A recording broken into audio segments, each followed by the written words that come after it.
Selamat siang yang saya hormati Pak Wibawanto Nugroho Widodo selaku dosen pengampu mata kuliah Ekonomi Politik di kawasan Amerika Serikat. Nama saya Emanuela Gratia Komaling dengan NIM 0104320066 selaku mahasiswa hubungan internasional kelas reguler B angkatan 2020. Pada kesempatan kali ini, izinkan saya untuk menjelaskan secara singkat mengenai konsep ekonomi politik di kawasan Amerika Serikat sebagai pemenuhan tugas ujian tengah semester. Ekonomi dan politik merupakan dua hal yang berbeda, namun memiliki ketertarikan yang erat dalam tatanan dunia global, khususnya dalam hal ini negara Amerika Serikat. Alasannya yaitu karena dalam mewujudkan kemajuan suatu negara, yakni mencakup kemajuan di segala bidang, politik dan ekonomi merupakan subjek vital yang menjadi tolak ukur. Politik dan ekonomi selalu berjalan beriringan dan memiliki kekuatan yang setimpal. Hal ini menjadi alasan manusia sebagai makhluk hidup dan juga sebagai warga negara dapat dikatakan sebagai objek yang menjalankan kedua poin ini, yaitu dalam sistem pemerintahan, khususnya dalam pembuatan berbagai kebijakan maupun dalam maupun luar negeri. Tentunya masih dalam upaya untuk mewujudkan kesetaraan dan kesejahteraan negaranya.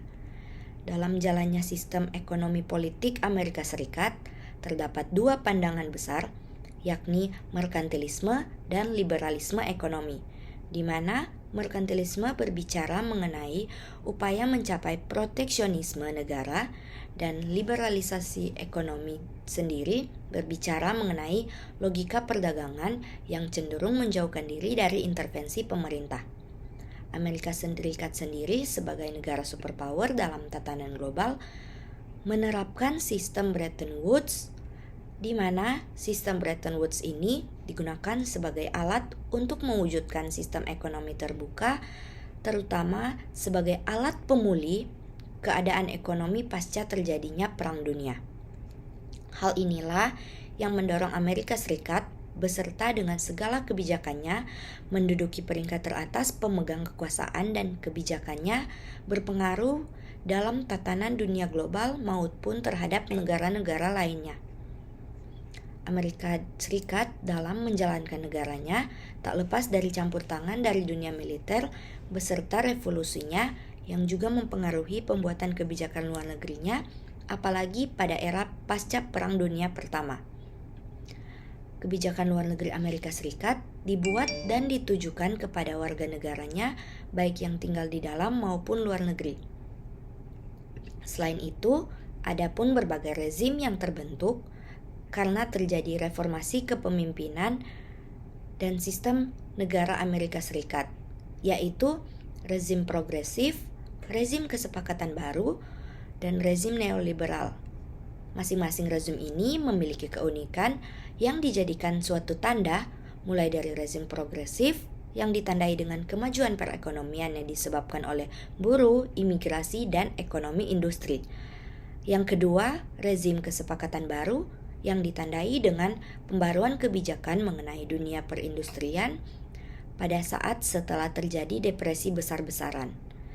Adapun berbagai regulasi yang diciptakan yang mengatur mengenai anak di bawah umur sampai dengan masyarakat lanjut usia, bahkan mereka yang pengangguran. Sedangkan yang terakhir adalah rezim neoliberal yang ditandai dengan rasa kurang percaya mengenai persetujuan yang dibentuk pada masa pasca perang. Dalam perkembangannya, pembuatan kebijakan luar negeri Amerika Serikat merupakan suatu hal yang sangat kompleks. Terdapat beberapa faktor yang mempengaruhi pembuatan kebijakan luar negeri ini. Dikarenakan rumitnya pembahasan mengenai kebijakan luar negeri Amerika Serikat, diperlukan beberapa pendekatan seperti pendekatan secara kebijakan dalam negeri atau policy approach, pendekatan secara sejarah atau historical approach, dan pendekatan secara ilmu sosial atau social science approach. Sehingga keputusan yang dihasilkan memiliki kekuatan yang besar di bawah kekuasaan presiden, tentunya sebagai kepala negara Amerika Serikat. Berbicara mengenai presiden, Dalam sistem pemerintahan Amerika Serikat, presiden merupakan pemegang kekuasaan tertinggi sekaligus memegang peran penting, mulai dari Commander Chief atau presiden sebagai pemegang komando militer tertinggi, chief diplomat, yakni presiden dapat menunjuk seorang duta besar dalam melakukan tugas-tugasnya selayaknya sebagai seorang diplomat dan bernegosiasi, chief administrator, yaitu presiden sebagai staf dari suatu negara, chief of state, di mana presiden sebagai kepala negara itu sendiri, chief legislator, yaitu presiden memiliki hak veto, voice of the people, dan yang terakhir adalah sebagai chief judicial officer, yaitu presiden memiliki kewenangan untuk melakukan amnesti. Dengan kata lain, presiden juga memiliki tanggung jawab dan kekuatan melingkupi segala sektor pemerintahan di negara Amerika Serikat. Hal ini juga dikarenakan presiden merupakan satu-satunya pejabat nasional yang dipilih langsung dengan suara rakyat melalui pemilihan umum sebagai kepala negara. Di samping itu, terdapat birokrasi yang berdiri sendiri dan tidak menggantungkan diri terhadap kepemimpinan presiden, sehingga birokrasi tidak dapat diganggu oleh presiden maupun partai politik pendukung lainnya. Kembali membahas sistem ekonomi politik, di mana di dalamnya juga mencakup aspek politik, hukum, ekonomi, dan pembangunan, yang dimana keempat komponen ini merupakan komponen terpenting dan memiliki ketergantungannya satu sama lain dalam hal mendukung perkembangan negara, terutama di bidang ekonomi politik. Adapun berbagai usaha yang dilakukan, baik domestik berupa regulasi dari pemerintah dan juga dari dunia internasional berupa kerjasama kawasan yang memiliki kerjasama kawasan dan perjanjian mengenai perdagangan bebas untuk mencapai integrasi antar negara dan memiliki tantangan dan power yang berbeda-beda. Terdapat beberapa tahapan yang harus dijalani, mulai dari Free Trade Area, Common Market, Custom Union, dan Politic Union.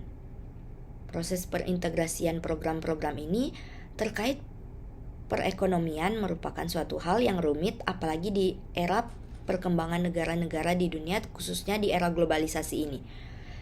NAFTA dan Mercosur hadir sebagai perjanjian yang mengatur mengenai perdagangan, termasuk pengurangan hambatan tarif maupun non-tarif di dalamnya. Amerika Serikat sendiri dalam keanggotaan dalam NAFTA sebenarnya mengalami perubahan ke arah negatif karena Amerika Serikat malah mendapatkan kerugian berupa penutupan lapangan kerja, sedangkan Mercosur dinilai memiliki tingkat integrasi yang lebih tinggi dibandingkan NAFTA. Hal ini didukung dengan bukti bahwa NAFTA menimbulkan banyak kemajuan yang signifikan bagi negara-negara anggotanya.